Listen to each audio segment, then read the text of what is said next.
सब लोग जल्दी से फार्म हाउस के हॉल में आकर इकट्ठा हुए। तुम लोगों में से कोई बाहर तो नहीं गया? गिनती करके बताओ। मोहित यहाँ पर नहीं है सर। क्या वो यहाँ पर नहीं है? तो इसका मतलब वो वही बाहर गया था। कहीं उसे कुछ हो तो नहीं गया होगा? अब तक तो बहुत कुछ हो गया होगा। रात के गहरे सन्नाटे में एक बस सुनसान रास्ते पर आगे बढ़ रही थी। वो कॉलेज स्टूडेंट्स की बस थी जो अपने जंगल ट्रिप के लिए ओडिशा के जंगलों की ओर बढ़ रहे थे। लगभग कई घंटे के सफर के बाद वो फाइनली अपनी डेस्टिनेशन तक पहुंच गए। हर ओर बस काला घना अंधेरा और भयावह जंगल था। बस ड्राइवर ने जैसे ही बस रोकी तो सबसे पहले गंभीर आवाज में उसने उन सबको कहा, यह जंगली इलाका है तो रात को अपने फार्म हाउस से बाहर निकलने की गलती मत करना, और खास करके लड़के ध्यान से जाना। चलो बच्चों जल्दी उतरो बस से, वैसे भी यहाँ पहुँचने में बहुत देर हो गई है, सुबह भी जल्दी उठना है, तो जल्दी से फार्म हाउस पहुँचो। कॉलेज के खन्ना सर और शशि मैम उनके साथ आए थे। सब स्टूडेंट्स बस से उतरे और फार्म हाउस की ओर जाने लगे। तभी उनमें से एक लड़का मोहित उन लोगों से हटकर झाड़ियों की तरफ जाने लगा। वो झाड़ियों की तरफ जा ही रहा था कि तभी उसके कंधे पर उसे कुछ महसूस हुआ। वो अचानक से बौखलाया और जैसे ही उसने पीछे मुड़कर देखा तो उसकी आंखों में लालटेन की चमकती रोशनी पड़ी। उसकी आंखें एकदम से चौंधिया आ गईं। उसने हल्के हल्के से अपनी आंखें खोली तो धोती कुर्ता पहने एक आदमी उसके कंधे पर हाथ रखे हुए था। उस आदमी को देखकर मोहित की सांस में सांस आई। अरे भाई पागल वागल हो क्या? तुम्हारी वजह से अभी हार्ट अटैक आ जाता मुझे। ये क्या तरीका है? पीछे से कंधे पर हाथ रख दिया और ये लालटेन हटाओ मेरे चेहरे के सामने से। साहब बस ड्राइवर ने बोला होगा कि सीधे अपने फार्म हाउस में जाना, लेकिन लड़कों को बात समझ नहीं आती। अंदर चलिए वरना अगर उसकी नज़र आपके ऊपर पड़ गई तो। किसकी नज़र? क्या बोल रहे हो तुम? बहादुर ने मोहित की बात का कोई जवाब नहीं दिया, लेकिन उसे देखकर वो बड़े ही अजीब तरीके से मुस्कुराया। मोहित को कुछ ठीक नहीं लगा, इसलिए वो बिना ज्यादा सवाल जवाब किए फार्म हाउस के अंदर चला गया। सब जैसे ही फार्म हाउस के अंदर पहुंचे तो बहादुर ने बड़ी ही गंभीर आवाज में उनसे कहा, एक बात ध्यान से सुन लो आप सब, रात को कोई भी इस फार्म हाउस से बाहर नहीं निकलेगा। बाहर जाओगे तो अपनी मौत को न्योता दोगे। एक बार इस रात के सन्नाटे में अगर निशी डाक किसी को देख लेती है तो अगले दिन बस उसका मृत शरीर ही हमें मिलता है। वो तुम्हें किसी अपने की आवाज में पुकारेगी और अगर तुमने पीछे पलट कर देखा तो तुम अपनी मौत के जिम्मेदार खुद होगे। वो डायन है, इसलिए मेरी बात को याद रखना।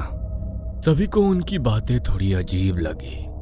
उन्हें यह भी लगा कि गांव देहात के लोग अक्सर ऐसी बातें करते ही हैं, इसलिए उन लोगों ने उनकी बातों पर ज्यादा ध्यान नहीं दिया। बॉयज और गर्ल्स को रहने के लिए अपने अपने कमरे दे दिए गए थे। एक रूम में 4-4 लोग शिफ्ट हो गए थे। मोहित जिस रूम में था उसी रूम में उसका दोस्त अभिनव भी था। बाकी 2 लड़के गहरी नींद में सो चुके थे। तभी अभिनव ने अपने बैग से सिगरेट की डिब्बी निकाली और लाइटर लेकर रूम के बाहर जाने लगा। इतनी रात को तू कहाँ जा रहा है? सिगरेट पीने जा रहा हूँ। तुझे चलना है? नहीं तू भी मत जा। सुना था ना वो बहादुर क्या बोल रहा था? अरे ये लोग तो ऐसे ही बकवास करते हैं, कुछ नहीं होगा, मैं अभी आ जाऊंगा। बहादुर की बातों पर यकीन तो मोहित को भी था, लेकिन उसके मन में एक अजीब सा डर बैठ गया था। उसने अभिनव को रोकने की बहुत कोशिश की, लेकिन वो नहीं रुका और सिगरेट पीने के लिए फार्म हाउस से बाहर जंगल की तरफ चला गया। उसने लाइटर से सिगरेट जलाई ही थी, तभी उसे अपने पीछे किसी के कदमों की आहट सुनाई दी। उसने जैसे ही पीछे मुड़कर देखा तो उसे लगा कि मानो अभी अभी कोई उसके सामने से जंगल की तरफ भागा है। वो थोड़ा घबराया, लेकिन कुछ देर बाद सब शांत हो गया तो उसने भी उस बात को इग्नोर कर दिया। तभी पीछे से उसके कानों में एक आवाज पड़ी, अरे जल्दी वापस चल, बहुत देर हो रही है, 2 बज रहे हैं रात के, इस समय यहाँ पर रहना ठीक नहीं है, तू सुन रहा है ना? अरे कुछ नहीं है यार, क्या भूत का नाटक चालू है तुम लोगों का? इतना बोलकर अभिनव जैसे ही पीछे मुड़ा तो उसने देखा कि पीछे तो कोई है ही नहीं। मोहित अभी मुझसे बात कर रहा था, कहाँ गया? तभी अभिनव को अपने कंधे पर किसी का हाथ महसूस हुआ। वो जैसे ही पीछे की तरफ पलटा तो उसे अपने सामने एक औरत खड़ी दिखाई दी, जिसके चेहरे पर लंबा सा घूंघट था, लेकिन उसके कपड़े जगह जगह से फटे हुए थे। अचानक से एक हवा का झोंका आया और उसके चेहरे से उसका घूंघट हट गया। घूंघट के भीतर एक बेहद भयानक चेहरा था, पूरी तरह से जला हुआ और मांस जगह जगह से फटा हुआ। आंखों की जगह बस गहरे काले गड्ढे। उसे अपने सामने देखकर अभिनव का पूरा शरीर बुरी तरह कांपने लगा। वो इस हद तक डर चुका था कि उसके मुंह से चीख तक नहीं निकल रही थी। उसके सामने निशी डाक खड़ी थी, जिसके लिए उन्हें जिताया गया था। इससे पहले कि अभिनव कुछ भी कर पाता, उसने अपने लंबे पहने नाखूनों से उसके ऊपर वार किया और उसके मांस को बुरी तरह नोच डाला। अभिनव की चीख पूरे जंगल में गूंज उठी। उसकी चीखें इतनी तेज और डरावनी थी कि फार्म हाउस में जो लोग सो रहे थे, उस आवाज से उन सबकी नींद टूट गई। सब लोग जल्दी से फार्म हाउस के हॉल में आकर इकट्ठा हुए। तुम लोगों में से कोई बाहर तो नहीं गया? गिनती करके बताओ। मोहित यहाँ पर नहीं है सर। क्या? वो यहाँ पर नहीं है?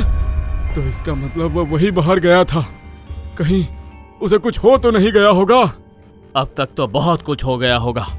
सब लोगों ने मोहित को वहां पर ढूंढना शुरू किया, लेकिन मोहित उन्हें कहीं नहीं मिला। तभी उन्हें स्टोर रूम से किसी की चीख सुनाई दी। जैसे ही वो चीख सुनकर वो सब स्टोर रूम तक पहुंचे तो सामने का मंजर देखकर उनके रोंगटे खड़े हो गए। मोहित के शरीर का मांस बुरी तरह से नोच लिया गया था और उसके कपड़े उसके खून से पूरी तरह लथपथ हो चुके थे। स्टोर रूम का पूरा फर्श खून से भरा हुआ था और कमरे में खून से सने किसी के पैरों के निशान बने हुए थे। कोई भी समझ नहीं पा रहा था कि आखिर मोहित के साथ ऐसा क्या हो गया।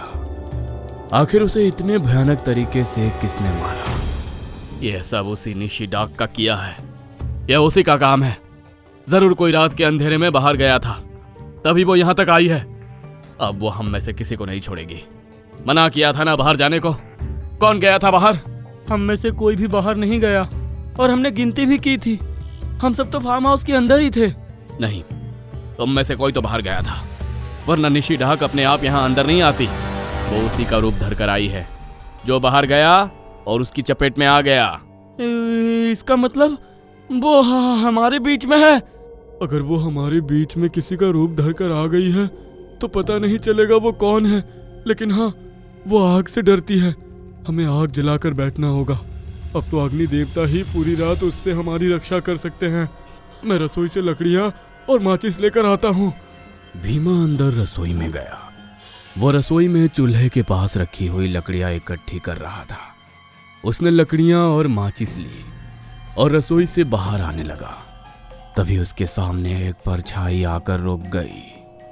पीछे की दीवार पर उसे परछाई का आकार बहुत बड़ा दिखाई दे रहा था। भीमा के हाथ से सारी लकड़ियां छूट गई। उसका पूरा शरीर पसीने से भीग गया। वो बोलना चाहता था, लेकिन उसके शब्द बाहर नहीं निकल पाए। और तभी हॉल में खड़े सब लोगों को रसोई से भीमा की जोरदार चीख सुनाई दी। सब लोग उसकी चीख की आवाज सुनकर रसोई की तरफ दौड़े तो वहां भीमा जमीन पर गिरा हुआ था। उसके शरीर के मांस को भी बुरी तरह नोच लिया गया था। पूरे फर्श पर उसका खून बिखरा हुआ था। भीमा की ऐसी हालत देखकर डर से सबका बुरा हाल हो चुका था। सर, मुझे नहीं लगता कि अब यहाँ रुकना खतरे से खाली है। 2 लोगों की जान जा चुकी है। हमें अभी के अभी यहाँ से निकल जाना चाहिए। लेकिन अब तो ड्राइवर भी यहाँ से जा चुका है। हम चाहकर भी यहाँ से नहीं निकल सकते। हमें सुबह तक का इंतजार करना ही होगा। उन लोगों के लिए वो रात काटनी बहुत भारी हो रही थी। हर किसी के मन में बस यही डर था कि कहीं अगला नंबर उनका ना हो। खौफ इतना था कि किसी की भी आंख एक पल के लिए भी बंद नहीं हो रही थी। जैसे तैसे वो रात कटी। सुबह होते ही सबने वहां से जाने की तैयारी की। वो सभी अपने बैग्स पैक करके वहां से निकल रहे थे। तभी उन्हें बाहर से किसी की चीख सुनाई दी। अब क्या हुआ? वो सब बाहर की तरफ दौड़े तो खाना बनाने वाली मालती बुरी तरह घबराई हुई थी। वो जैसे ही उसके पास गए तो सामने का नजारा देखकर उन सब की आत्मा कांप उठी, क्योंकि वहां अभिनव और बहादुर का शरीर पेड़ से लटका हुआ था और उनके शरीर का खून टपक टपक कर अब सूख चुका था। ये कैसे हो सकता है? इसका मतलब अभिनव और बहादुर दोनों कल रात को ही मर चुके थे। तो फिर पूरी रात वो दोनों हमारे साथ कैसे थे? यह सब क्या हो रहा है? यह कैसा चक्रव्यूह है? मुझे कुछ भी समझ में नहीं आ रहा। इससे पहले कि किसी और की जान जाए, जल्दी निकलो यहाँ से। सब लोग जल्दी से अपना सामान लेकर बस में जाकर बैठ गए। बस ड्राइवर ने उनकी ओर देखा। लोगों को कितनी भी चेतावनी दो, लेकिन उन्हें कुछ समझ में नहीं आता। हर किसी को बस अपने मन की करनी है। अब भुगत लिया ना। उसने सबको गुस्से में देखा और बस स्टार्ट की। बस थोड़ी दूर तक ही चली होगी कि तभी बस के 2 टायर पंचर हो गए। बस के टायर पंचर होते ही ड्राइवर के चेहरे पर एक अजीब सी शैतानी हंसी छा गई। टायर पंचर हो गए हैं बस के, बनने में टाइम लगेगा। आज आप लोगों को यहीं पर रुकना पड़ेगा। बस याद रखना, कोई भी फार्म हाउस के बाहर मत निकलना।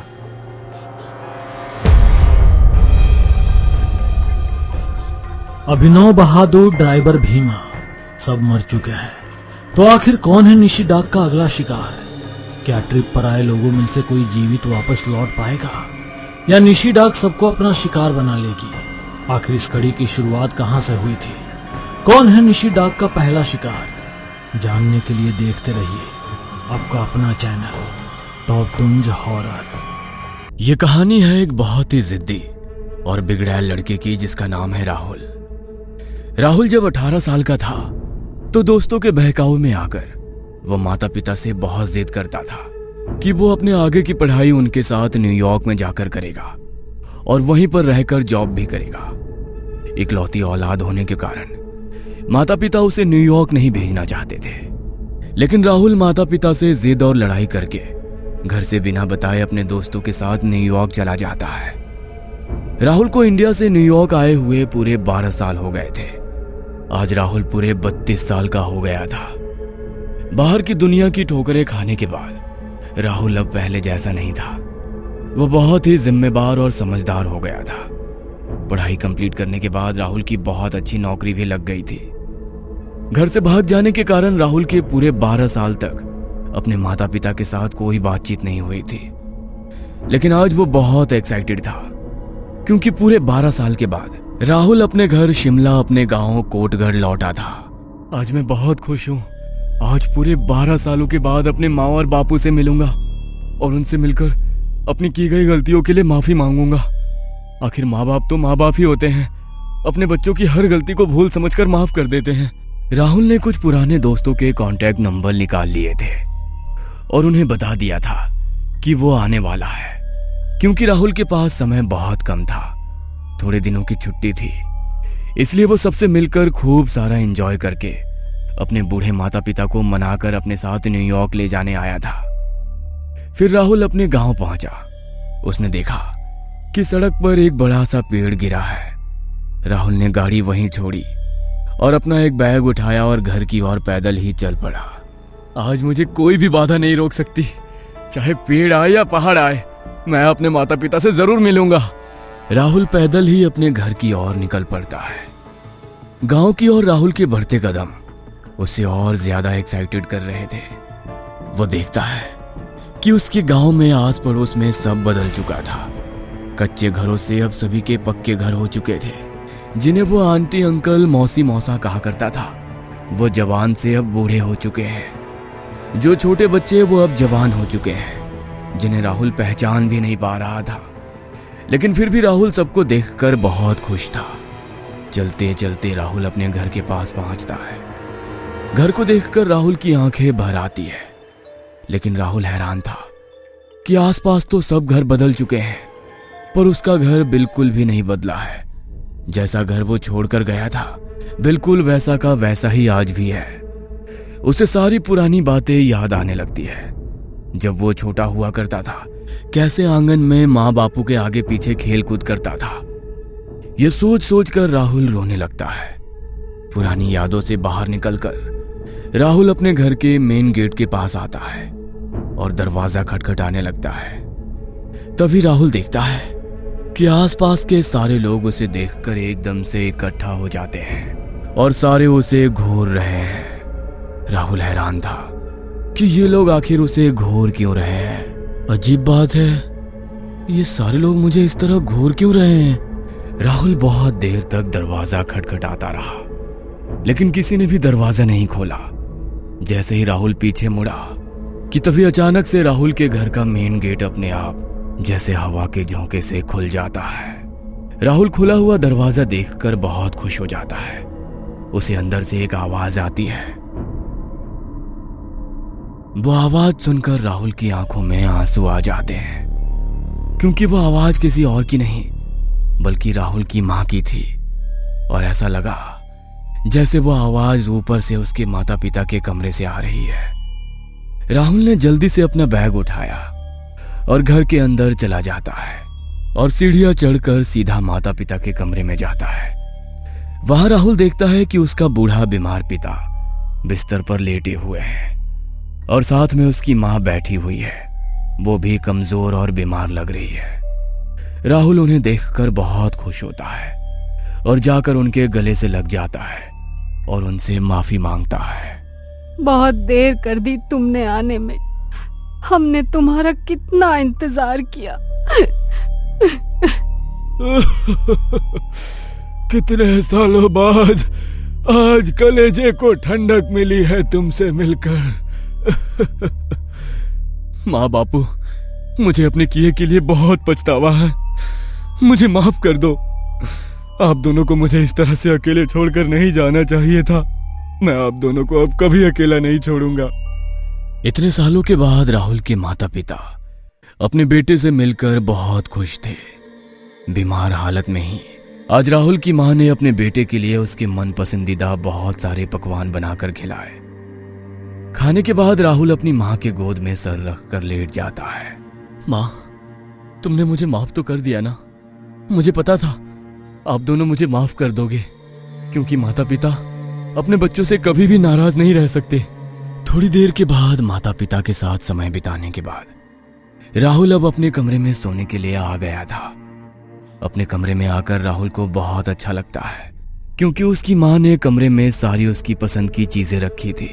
उसके बचपन की उसकी फेवरेट बेडशीट, उसके फेवरेट कर्टन्स, गुलदस्ते, उसके पसंद के फूल। ये सब देखकर राहुल अपनी मां के लिए बहुत इमोशनल होता है। अब राहुल आकर अपने बेड पर सो जाता है। तभी आधी रात बीतने पर राहुल को अचानक से खांसी आती है और गला सूखने लगता है। राहुल उठकर देखता है कि जग में तो पानी ही नहीं है। पानी लेने वो किचन में आता है कि तभी उसकी नजर खिड़की के शीशे पर जाती है और वो देखता है कि जैसे खिड़की के शीशे पर किसी के हाथ है। राहुल के हाथ से पानी का गिलास गिर जाता है। वो बहुत घबरा जाता है। तभी उसकी नजर दूसरी खिड़की पर जाती है। वह खिड़की पर हाथों के साथ साथ किसी इंसान का साया भी दिखाई दे रहा था, जैसे कोई घर के अंदर झांक रहा हो। राहुल बहुत डर जाता है। डर के मारे वहां से भाग अपने कमरे में आ जाता है। सुबह उठकर जब राहुल अपने माता पिता से इस बारे में बात करता है, तो उसके माता पिता उसे बताते हैं कि ये उनका पड़ोसी चंदू है, जिसके थोड़े दिन पहले पत्नी और बच्चे किसी हादसे में मारे गए थे। तब से उनका मानसिक संतुलन ठीक नहीं है। रात को हर रोज वो किसी न किसी के घर में जाकर झांकता रहता है और कोई उसे कुछ कहता भी नहीं है, क्योंकि वो बेचारा अपना मानसिक संतुलन खो बैठा है। तब जाकर राहुल राहत की सांस लेता है और सोचता है, मैं तो ऐसे ही घबरा गया था। आगे राहुल अपने माता पिता से बताता है कि वो बहुत सालों बाद इंडिया लौटा है, तो वो आज अपने कुछ पुराने दोस्तों के साथ मिलकर थोड़ा एंजॉय करना चाहता है। तो उसके माता पिता उसे कहते हैं कि ठीक है, वो दोस्तों के साथ मिले, पार्टी भी करे, लेकिन रात को आने में देरी ना करे। उसे 12 बजे से पहले अपने घर लौटना ही होगा। क्यों बापू, आप ऐसा क्यों कह रहे हैं? मुझे 12 बजे से पहले ही लौटना चाहिए, क्या कोई बात है क्या? आगे उसके बाबा बताते हैं कि जिस रास्ते से वो जा रहा है उसी रास्ते से उसे घर लौटना पड़ेगा और वो रास्ता किसी खतरे से कम नहीं है। माता पिता की बात को मानता हुआ राहुल जल्दी घर लौटने के लिए मान जाता है। फिर राहुल अच्छे से तैयार होकर पार्टी के लिए निकल पड़ता है। जैसे ही राहुल अपने गेट से बाहर निकलता है, फिर से आस पड़ोस के लोग एकदम से भीड़ लगाकर उसे घूरने लगते हैं। राहुल ये बात जानना चाहता था कि ये लोग आखिर उसे घूर क्यों रहे हैं, पर अभी वो पार्टी के लिए लेट हो रहा था, इसलिए उन्हें इग्नोर करके वहां से पार्टी के लिए निकल जाता है। अब राहुल पार्टी में पहुंच चुका था। आज वो अपने पुराने दोस्तों से मिलकर बहुत खुश था। सब लोग खूब एंजॉय करते हैं, डांस करते हैं, शराब भी पीते हैं। तभी उनमें से राहुल का एक दोस्त उसे कहता है, राहुल 12 बज रहे हैं यार, मुझे लगता है तुम्हें घर जाना चाहिए। क्यों, तुम मुझे घर जाने को क्यों कह रहे हो? अभी तो सभी लोग एंजॉय कर रहे हैं, फिर तुम मुझे ही घर जाने के लिए क्यों कह रहे हो? देख दोस्त, बुरा नहीं मानना, लेकिन मैं इसलिए कह रहा हूँ कि जिस रास्ते से तुम यहाँ आए हो वहाँ पर एक ब्रिज पड़ता है। तुम्हें घर भी उसी ब्रिज के रास्ते से लौटना पड़ेगा, क्योंकि घर जाने के लिए कोई और रास्ता नहीं है। वो ब्रिज बहुत ही डरावना ब्रिज है। कुछ सालों पहले वहाँ पर एक बस का बहुत बुरी तरह से एक्सीडेंट हो गया था। बस नीचे तालाब में गिर गई थी। उसमें बच्चों को मिलाकर 36 पैसेंजर्स थे। सारे के सारे लोग एक्सीडेंट में मारे गए थे। कहते हैं तब से वहां पर रात को उन लोगों की आत्माएं भटकती हैं, क्योंकि उन सब की अकाल मृत्यु हुई थी। उनकी आत्मा को शांति नहीं मिली है, और रात को जिस किसी को भी उनकी आत्मा का सामना करना पड़ गया तो आत्माएं उसके पीछे ही पड़ जाती हैं। बस मैं तुम्हें इसलिए ही कह रहा था। रमन की बात सुनकर राहुल को माता पिता की बात भी याद आती है कि उन्होंने भी राहुल को घर जल्दी लौटने के लिए कहा है। हाँ, शायद इसलिए माँ बापू ने मुझे घर जल्दी लौटने को कहा था। अब पार्टी छोड़ राहुल घर के लिए निकल पड़ता है। जब गाड़ी उस ब्रिज पर पहुंचती है तो गाड़ी के ठीक सामने राहुल को एक छोटी सी बच्ची रोती हुई दिखाई देती है। राहुल सोचता है कि इतनी रात को इतनी छोटी सी बच्ची यहाँ पर क्या कर रही है। मुझे गाड़ी रोकनी चाहिए या नहीं? क्या करूं? अगर ये छोटी बच्ची किसी मुसीबत में होगी तो मुझे इसकी हेल्प करनी चाहिए। राहुल एकदम से गाड़ी को उस लड़की के सामने ब्रेक लगाता है। डरते डरते गाड़ी से बाहर आकर उस छोटी सी बच्ची के पास आता है और उसे पूछता है कि उसे क्या हुआ है। बच्ची उसका कोई जवाब नहीं देती है। वह बस नीचे बैठे हुए अपने मुंह को दबाकर जोर जोर से लगातार रोए जा रही थी। फिर राहुल ने डरते डरते उसके सर पर हाथ फेरते हुए पूछा कि वो क्यों रो रही है। तब जाकर उस बच्ची ने राहुल की तरफ देखा और कहा, अंकल, मैं अपने मम्मी पापा के लिए रो रही हूँ। मेरे मम्मी पापा मुझे छोड़कर चले गए हैं।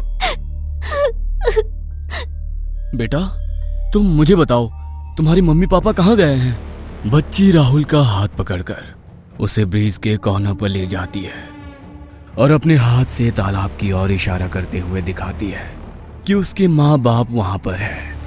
राहुल जैसे ही तालाब की ओर देखता है, उसकी आंखें फटी की फटी रह जाती है। नीचे तालाब में एक आदमी और एक औरत की डेड बॉडी बहुत बुरे हाल में पानी के ऊपर तैर रही थी। राहुल उन्हें देखकर बहुत घबरा जाता है।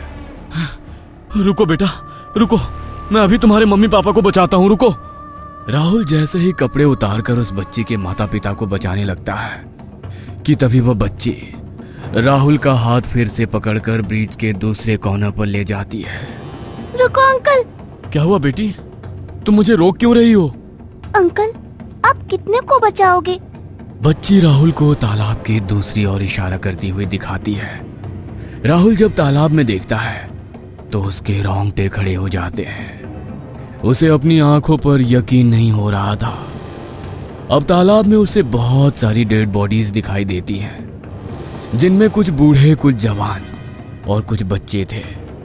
वहां से मुड़कर जब राहुल बच्चे की ओर देखता है तो बच्ची पूरी तरह से बदल चुकी थी। अब वो एक भयानक प्रेत की तरह उसके सामने खड़ी थी। राहुल वहां से भागने की कोशिश करता है, लेकिन उसकी टांगें काम नहीं कर रही थी। जैसे तैसे गाड़ी तक पहुंचकर राहुल गाड़ी स्टार्ट करता है। हे भगवान, ये क्या हो रहा है मेरे साथ? बड़ी मुश्किल से गाड़ी स्टार्ट होती है। गाड़ी चलाते टाइम राहुल को अपने आसपास सिर्फ और सिर्फ आत्माएं ही आत्माएं दिखाई दे रही थी और रोड पर उसे खून ही खून दिख रहा था। बड़ी ही मुश्किल से राहुल अपने घर पहुंचता है और जोर जोर से दरवाजा खटखटाने लगता है। अपनी माँ को आवाज देता है, माँ बापू दरवाजा खोलो जल्दी, मुझे बहुत डर लग रहा है। राहुल को दरवाजा खटखटाते हुए घंटे बीत गए थे, लेकिन अंदर से कोई भी दरवाजा नहीं खोल रहा था। थक हार कर राहुल आखिरकार दरवाजे के पास नीचे बैठ जाता है और सोच रहा था कि उसके साथ ये आज क्या हो रहा है और आखिर उसके माता पिता उसकी आवाज सुनकर भी दरवाजा क्यों नहीं खोल रहे हैं। तभी राहुल को अपनी आंखों में धुंधलापन महसूस होता है और उसे अंधेरे में कोई अपनी ओर बढ़ता हुआ दिखाई देता है। एक आदमी राहुल के बहुत करीब आकर खड़ा हो जाता है और राहुल उठकर उसे पूछने लगता है कि वो कौन है। भाई, यही बात तो मैं तुमसे जानना चाहता हूँ कि आखिर तुम यहाँ क्या कर रहे हो? ये मेरा घर है, मैं अपने घर में खड़ा हूँ और यहाँ मेरे माँ बापू रहते हैं। आगे राहुल से उस आदमी ने जो कहा वो सुनकर राहुल तो सदमे में चला गया था। वो सोच रहा था कि मानो जैसे उसकी दुनिया ही उजड़ गई हो। आखिर उसके साथ ही ऐसा क्यों हो रहा है? राहुल सोच रहा था कि वो हकीकत में है या फिर सपना ही देख रहा है। लेकिन भाई, ये घर तो 12 साल से बंद पड़ा है। इस घर में कोई नहीं रहता। तुम्हारे माता पिता इस दुनिया में नहीं है। राहुल, तुम्हारे माता पिता उसी दिन सदमे से गुजर चुके थे जिस दिन तुम उन्हें यहाँ से छोड़कर चले गए थे। तुम झूठ बोल रहे हो। ऐसा नहीं हो सकता। मैं यहाँ अपने माता पिता से मिला। मेरी माँ ने अपने हाथों से खाना बनाकर मुझे खिलाया। मैं अपनी माँ की गोद में सर रखकर सोया और पिता के साथ रात भर पुराने किस्से याद किए। तुम मुझसे झूठ बोलते हो कि मेरे माता पिता मर चुके हैं। ऐसा नहीं हो सकता। जानते हो राहुल, तुम्हारे जाने के बाद तुम्हारे माता पिता का तुम्हारे बिना क्या हाल हुआ था। वो तुम्हारे लिए दिन रात तरसते थे और इसी उम्मीद में मर गए कि एक दिन तुम लौट कर आओगे। राहुल, तुम्हारे माता पिता मर के भी कभी यहाँ से गए ही नहीं। उनकी आत्मा तुम्हारा इंतजार करते करते इसी घर में रह गई थी। हो सकता है तुम उनकी आत्मा से मिले हो और उसे हकीकत समझ बैठे हो। आगे वो आदमी राहुल को बताता है कि वो रोज रात को आकर घर की खिड़कियों से उसे झांका करता था और देखता था कि वो ठीक तो है ना। और सारे पड़ोसी भी उसे इसी वजह से घूरते थे, क्योंकि उसकी वजह से उसके माता पिता सदमे में आकर मर गए थे। राहुल इन सब बातों पर यकीन नहीं कर पा रहा था, क्योंकि वो बोल रहा था कि वो अपने माता पिता से यहाँ मिला है। वो अपने माता पिता को जिंदा साबित करने के लिए हर एक से मिलता है। उसने हर वो काम किया जिससे ये साबित हो कि उसके माता पिता जिंदा है, लेकिन वो हर बार नाकाम रहा। हर बार झूठा साबित हुआ कि ये सब उसका वहम है। उसके माता पिता जिंदा नहीं है। थक हार कर राहुल अब इस भ्रम से बाहर आ चुका था। माँ बापू मर कर भी आपको मेरी कितनी चिंता थी। दोस्त के घर जाने से पहले आप दोनों ने मुझे उस ब्रीज की आत्माओं से बचाने के लिए समय से घर लौटने के लिए कहा। भगवान किसी को भी मेरे जैसा निकम्मा बेटा ना दे किसी को। राहुल पश्चाताप की आग में जी रहा था। माँ बाप की मौत का जिम्मेदार खुद को मानकर खामोशी को अपनाकर बस हमेशा के लिए एक अंधेरे कमरे में खुद को बंद कर लेता है। टॉप टून्स हॉरर चैनल को लाइक करें, शेयर करें, सब्सक्राइब करें और नोटिफिकेशन ऑन कर लें ताकि आपको ऐसी ढेरों नई कहानियां सुनने और देखने को मिलती रहे।